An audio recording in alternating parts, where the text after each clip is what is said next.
talk about Joe Kent to start with.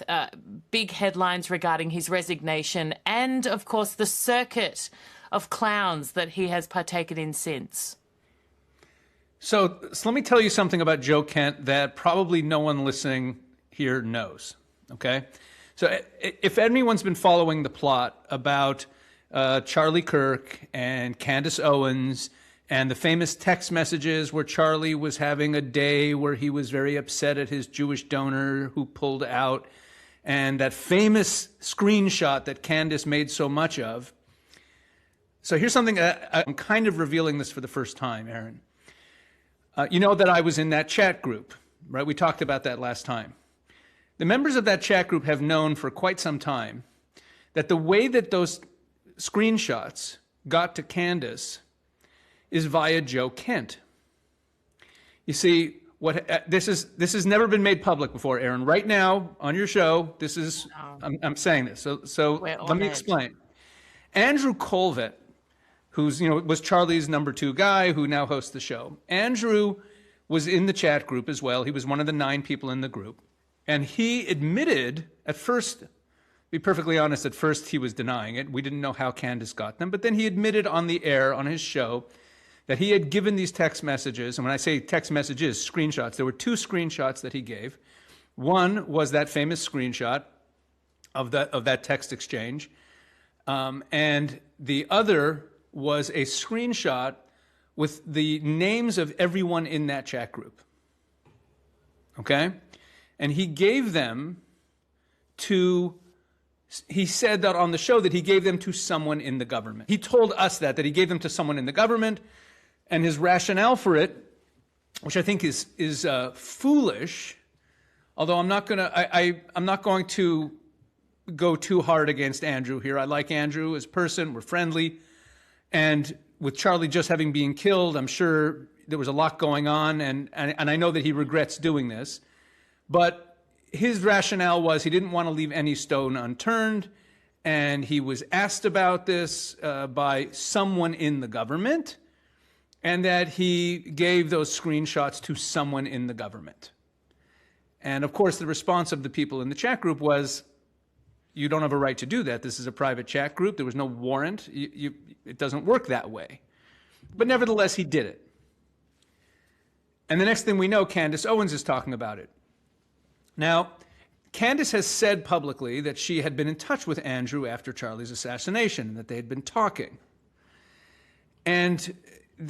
But we knew that even if Andrew maybe in some alternate, if Andrew had messed up and given her the text message with her name in it where Charlie was saying he might invite her back to AmFest because he was upset at this Jewish donor, that could be possible that he would do that, although unlikely because TPUSA had broken with Candace, and Andrew knows who Candace is and what she might do with that, so it was doubtful. But what really made us feel that Andrew was not the one to give her the text messages was that second screenshot. There's no way, even if he had shared that first screenshot, that he would have revealed to Candace Owens the names of all 9 people in the group.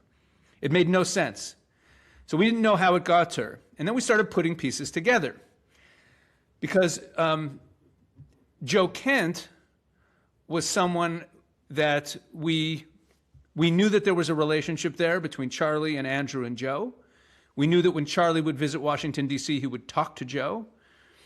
And we kind of put 2 and 2 together, and eventually, I'll leave out some of the details that I shouldn't say. We kind of verified that the messages had been given by Andrew to Joe Kent, and that Joe Kent had been the one to pass them on to Candace. And I was thinking about this when I saw that interview that Tucker did with, so Tucker did this interview with Joe, and Joe was talking about the Charlie Kirk assassination. And you have to remember that Candace kept saying that she has information from the top levels, that there's questions to be asked. Okay, this is all Joe Kent. Not saying no, I don't think you are. Because of this happened. I'm not saying that at all. I'm just saying there's unanswered questions. We know the pressure because of the text messages that have been made public, that Charlie was under a lot of pressure from a lot of pro-Israel donors. And again, we know Charlie was advocating to President Trump against this war with Iran. Because he's the head of counter. Now you have to think of it from Candace's perspective. This is someone who's the head of the counterterrorism center, and he's saying that there's something there, right?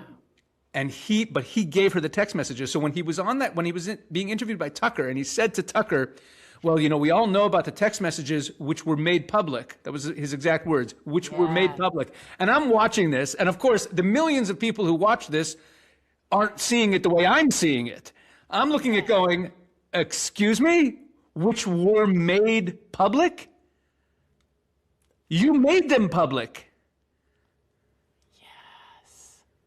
So you talk about leaking. Now, in other words, let me back up and say it this way. Even if you say that there's reason to investigate this, there's no justification for sending those text messages to Candace Owens. None whatsoever. Anyway, that's my little reveal for you.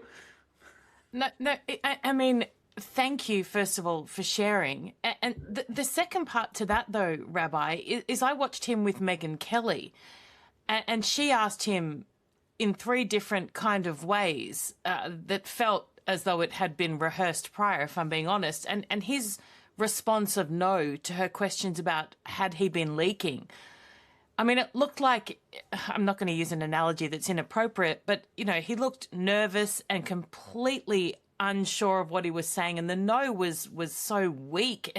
There was nothing in it that felt like he was, I mean, if someone was accusing me of that, I'd be pushing back hard. But he was kind of, no. I just feel like, how can he say that, though, if he has done it? Because he's said definitively no to leaking. Will he now look at it when it comes out and say, oh, well, leaking is, defined as this, and what I did wasn't, or they weren't confidential. That, he'll somehow try to get out of it. But the way he handled Megyn Kelly, I thought he looked wormish. Yeah, I think he's a mediocre person. But he also got into a bad crowd. Much has been made online in the last couple of days about how his tweets from a few years ago were in a completely different direction on Iran. And of course, his second wife, who he recently married, has written for Gray Zone, worked for Max Blumenthal, who's a notorious Israel hater, America hater, Russia and Iran shill, and that's who he's married to. So there's a lot of questions there. And it also raises, I'll tell you something else, and this is just conjecture. We all know that Charlie famously wrote that letter to Prime Minister Netanyahu, where he talked about his support for Israel. And we know that for years and years, he was such a staunch supporter of Israel. And then there was this whole question of where he was in the final months and whether he was wavering on Israel or turning on Israel. Well, we always noticed that every time he would go to Washington, D.C., and spend some time there, he'd go there for a day, have some meetings. He'd always come back kind of more cynical about Israel, more suspicious about Israel. And now, in retrospect, I think back and I wonder to myself, Charlie was a young guy, brilliant guy, young guy. And here he's got this friend who's the head of the counterterrorism department. He's in the intel community. He's in the office of national intelligence. And I wonder if all along it was Joe Kent who was poisoning Charlie on Israel. That's just my conjecture.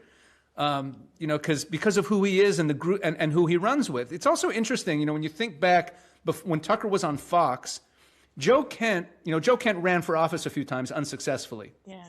That's pretty much his career. He was a war hero for sure, and his wife was killed. And then he had a number of unsuccessful runs for Congress and kind of became a bit of a talking head on some MAGA shows. Yeah. But mainly on Tucker. He was a regular on Tucker Carlson's show. Yeah. And so was Candace Owens. And so was Glenn Greenwald. And all these people and they never talked about Israel. Tucker Carlson never talked about Israel on his show on Fox. But when you think back to the people who were in that crowd, I wonder if they have a WhatsApp chat group. Like a cult, well, exactly, like a cult almost, that it's slowly and he just chips away.